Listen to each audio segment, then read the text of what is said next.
So a new week and a new competition for Liverpool to think about, with the FA Cup third round kicking off, and they've been given a tough draw first up. It's a game against fellow title challengers Arsenal away from home. Now, Jurgen Klopp's side, of course, are coming off a really busy festive period, and they've got a hectic January ahead of them with, of course, FA Cup, then Premier League and League Cup commitments to think about. And of course, they've just lost Wataru Endo and Mohamed Salah to international duty for the coming weeks. So I think this is a really difficult team selection for Jurgen Klopp. Now, I've had a go at whether I can make the selection and what I think the manager's going to do for this one. As usual, I'm going to ask if you disagree with me in the comments, and I'm sure there'll be plenty of you who do. Do let me know what your starting 11 would look like. But I'm going to have a go now at selecting mine, what the team that I think Liverpool are going to line up at the Emirates Stadium. As usual, I'm going to start with the goalkeeper now.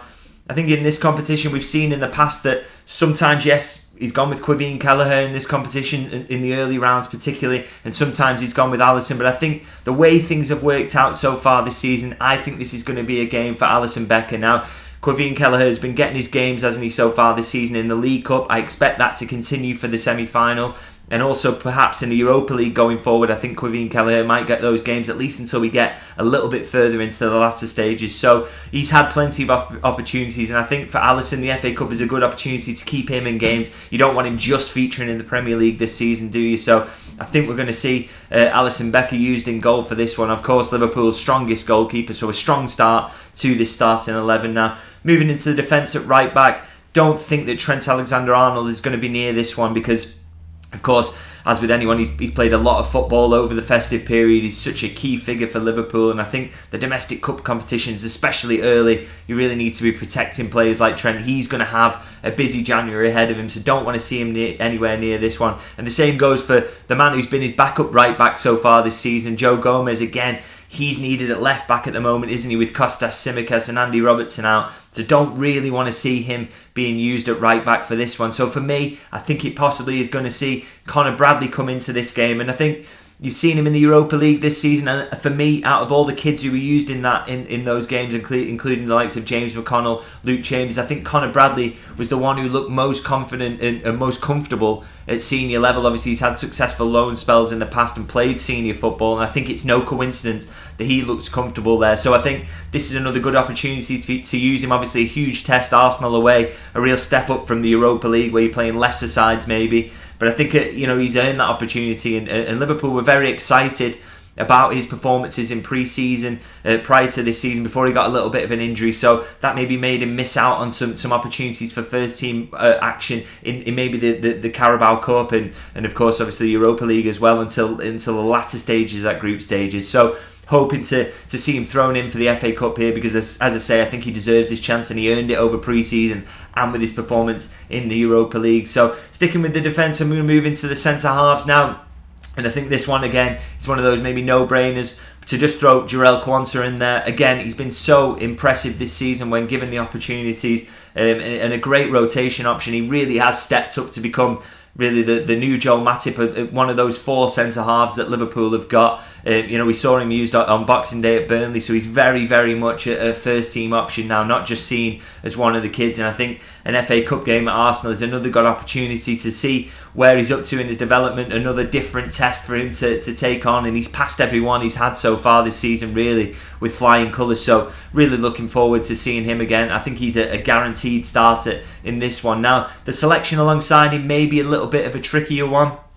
Obviously, you lose. Joe Gomez at the moment is being used out at fullback, so you want to protect him. Don't maybe want to throw him in for a game at centre half where he might get roughed up a little bit. You really got to look after him with options being so light on the ground at left back at the moment in particular. So we've seen in the past that Virgil van Dijk, the fact that he's so robust, generally tends to avoid injuries. Touch wood, don't want to curse him there by saying that he's been asked to play in games like this, but we saw it prior, over the festive period that he played an awful lot of minutes, and although yes he is robust, you don't want to absolutely run him into the ground. And while his usual partner Ibrahima Konate is a little bit more fragile, a little bit more prone to picking up muscle injuries, I still think he's capable of coming in for this game and featuring from the start.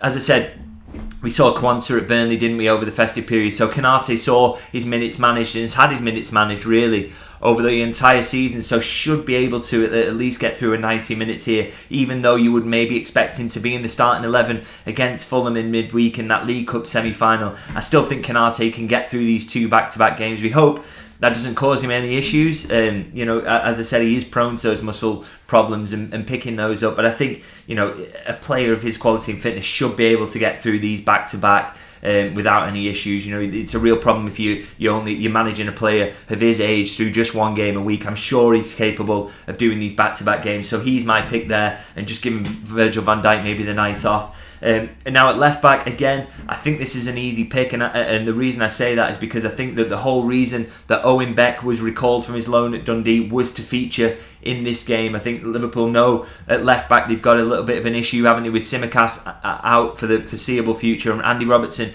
not maybe ready till the end of January. And you don't want to just keep asking Joe Gomez to play all these games. They're going to need him in midweek against Fulham. Again, like Konate, he's had issues with picking up muscle injuries in the past, so you've really got to look after him. And I think at left back, you did have a young option there in Luke Chambers, but I think we've seen, quite unlike Conor Bradley, that there's maybe some weaknesses there in his game. He needs maybe that first team loan. I think with Owen Beck being recalled, we could maybe actually see Luke Chambers go out on a loan, because I think he needs that. He's a really talented player. He's got everything you need to succeed at the highest level, but I think for him it's just all about playing games now. And Owen Beck has been out previously. He's picked up those games. He's done really well at Dundee. They were really gutted to lose him, actually. So he's a little bit more ready to be thrown into a game like this at the Emirates Stadium away from home. So against a very good Arsenal side. So I think it's a no-brainer really that we're going to see Owen Beck. He's been recalled. He's surely going to start this game at left back for Liverpool. Now I'm going to move into the midfield now. That holding role, and I mentioned early in the video obviously that Liverpool have lost Wataru Endo. Maybe he would have been a candidate to start this game just because Alexis McAllister is obviously back and fit again, so maybe Wataru Endo would slip back into his usual rotational role and picking up minutes in the domestic cup competitions, but he's gone away to represent Japan. And to be fair, I think in this game, I think there's a real case to be made that Alexis McAllister should start anyway, even though he's going to be needed against Fulham. And the reason I say that is I think he's had a longer layoff than any of us expected when he first picked up that injury at Sheffield United. It was just described as a cut initially, but obviously it was a lot worse than that. But the fact he's missed quite a bit of football there and quite a bit of training, I think he needs the minutes, he needs the rhythm to pick that back up and get him ready for that Fulham game and make sure he's sharp enough. So I think for me it's got to be Alexis McAllister starting at the base of that midfield, even though that seems like it's using a real out-and-out first teamer ahead of a big game against Fulham. I think he absolutely needs to pick up these minutes. Now, ahead of him in those 2 number 8 roles, I'll start with the right-hand side. Obviously, Liverpool have lost Dominic Szoboszlai to injury. He's picked up a hamstring injury. We don't quite know at the moment the latest on that in terms of how he's shaping up and how long he might be out.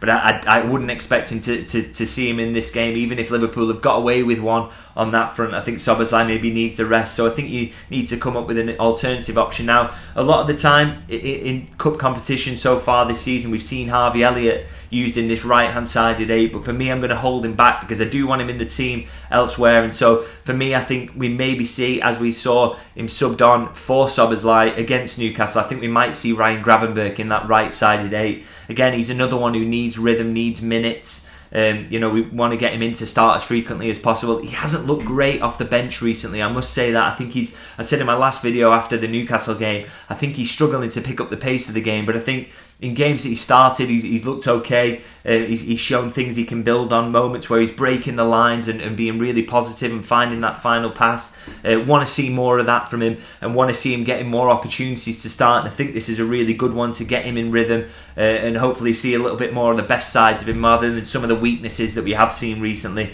Of course, he is such a young player and he's adapting to a new league. We do need to remember that with him. And I think games like this are really good chances for him to learn and to get more used to what the manager's demanding of him. Now, alongside him in that left-hand side, number 8, obviously, we've seen mostly through this season that Gravenberch and Curtis Jones have rotated with each other through that role. And obviously Liverpool's midfield options being thin by Szoboszlai being out and Endo leaving. This is maybe a little bit more of a difficult pick, but I think Curtis Jones expecting maybe to come in and start this one ahead of maybe any of the kids you could have thrown in or any alternative options. He has, again, he's seen his minutes managed through the festive period. We saw Gravenberch start at Burnley, for example, before Jones comes in against Newcastle. So it's not like he's been absolutely driven into the ground, and I don't think there's any real danger in putting him in for this game and then using him for Fulham, where for me, he's almost first name on the team sheet after that Newcastle performance, or his recent performances, because I think he's just been fantastic and gone up another level this season. Really, really brilliant and great to see him flourishing. So I think Jones will start this one on that left hand side at 8. And okay, if the manager's worried about again the fatigue or potential worry that he's got to cover a lot of ground against Fulham, which he absolutely will, maybe just use him for 60 minutes and see how he gets on. But I think he does have to start this because, as I say, Liverpool's midfield options have been thinned by various factors, so I think you do need him to maybe start this one, even if it is just an hour. I'm going to move into the attack now. I'm going to start on that left-hand side, and for me, I know Diogo Jota is just back from an injury and perhaps maybe needs the minutes in this game, but I think, for me, I want to hold him back for that Fulham game. I think he's much more suited to starting games at Anfield, and I think he's such a deadly goal scorer. You have to get him on the pitch in the games that you most need to win, and for me, Fulham takes maybe priority over this FA Cup game, and so I want to see Jota on the pitch against Fulham, and I don't want to see him pick up any fatigue in this one or be used too much in those games that might affect him against Fulham. So for me, you have to start Luis Diaz in this one. Again, in much the same way, I think Jota is more suited to starting games at Anfield because I think he's better around the box when Liverpool really dominate possession. I think Diaz is better away from home in games like this where you need him to progress the ball up the pitch. He can take it in deep areas, he can protect it, progress it up the pitch, and then interlink with his other forwards. And I think he's much more suited to away games. So, as I say, I think that's one reason to start him, also because I want to see Jota starting against Fulham. I think Liverpool need his goal threat as part of that front three away, when they're at Anfield against Fulham. So for me, that's why Luis Diaz needs to start this one. Moving to the centre forward role now. And for me, Nunez seems like the number one pick, doesn't he, in the centre forward role at the moment. I expect him to maybe keep that role for the game against Fulham, so I expect him to maybe start that one. And for me, if Nunez is going to start that one, then it has to be Cody Gakpo coming in the centre forward role in this one. He's playing really well off the bench at the moment. He's playing really well when he starts, in fact. I think he's really contributing at the moment, playing really well, and has been very good for Liverpool. So you've got to give him as many starts as you can. And again, yes, this is going to be part of a rotated side. It's not perfect. It's not the situation maybe Gakpo wants to find himself in. He probably doesn't want to be behind Nunez and maybe thinks sometimes that he's got a case to start ahead of him. But I think the manager just really does like Nunez to be a starting centre forward at the moment. And I think that's going to stick for the Fulham game. So again, as I say, Gakpo, good opportunity for him to come in and start this one. And then, if he is on the bench against Fulham, can you come off the bench and make an impact as he has done so frequently recently? Liverpool, they need all these forwards to be fit and firing and contributing, even if they start or if they're on the bench. So Gakpo, good opportunity to start, as I say, and hopefully can get a goal and keep his confidence up. And then if he's used off the bench against Fulham, Liverpool are going to need him. Now, this right-hand side, this right wing, I think has been a difficult pick for obvious reasons. Mohamed Salah is not there anymore, and he's such a nailed-on starter. Ben Doak has been the go-to man really to as a rotation option for Salah, particularly in the early stages of that Europa League group stage campaign. But he isn't fit. He's undergone surgery, so we're not going to see him for a little while. So the manager's got a real problem to solve around this right side, and for me, I just don't think any of the other forwards are really a good fit for that right-hand side.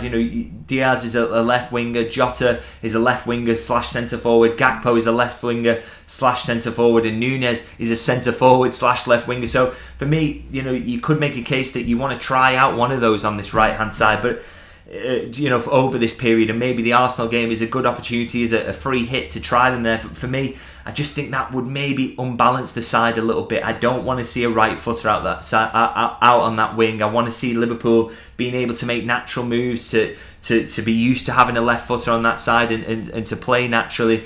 I just think you have to put a left footer there. I think, and obviously there are very few of them in the squad, and that's why for me it's got to be Harvey Elliott starting on that side. I think, yes, he plays the role in a very different way to Mohamed Salah. He doesn't quite have that electric pace, and obviously not quite as much goal threat, but I think he's still so brilliant at playing it in a totally different way. He likes to, the give and goes. He likes to take the ball and carry it, progressive with his passing. He's more of a playmaker there than an out-and-out winger, which actually we have seen a little bit more of from Salah in recent seasons, haven't we? Him becoming more of a playmaker than an out-and-out goal scorer, but he still has that goal scoring on top, and Elliott doesn't quite have that. But I just like him in terms of exchanging little passes coming inside, and I thought it was interesting after the West Ham game when we spoke to him, actually, journalists in the mix zone, he was really down on himself for his performance there, but I thought, he took 5 shots and created 3 chances in that game, which, if you take 5 shots consistently in games, you're going to score goals, and I think we will see that from Harvey Elliott. So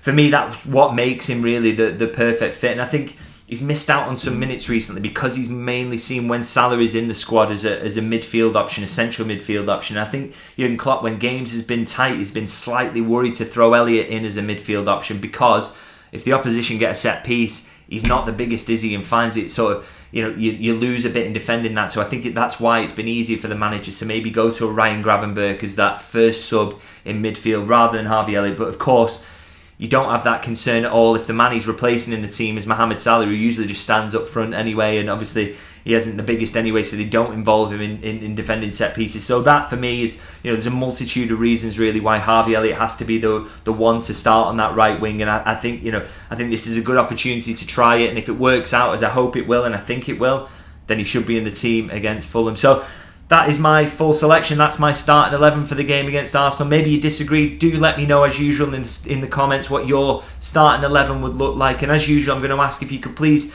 give me a like on this video if you enjoyed it. And if you don't subscribe, please do subscribe. It's the best way to keep track of all the content to come. Obviously, I will be on after the game against Arsenal to give my post-match thoughts. And then we immediately start the build-up to that big Fulham game where I'll be at Anfield to cover that one. So loads to come and loads to get excited about. And I'll see you very soon.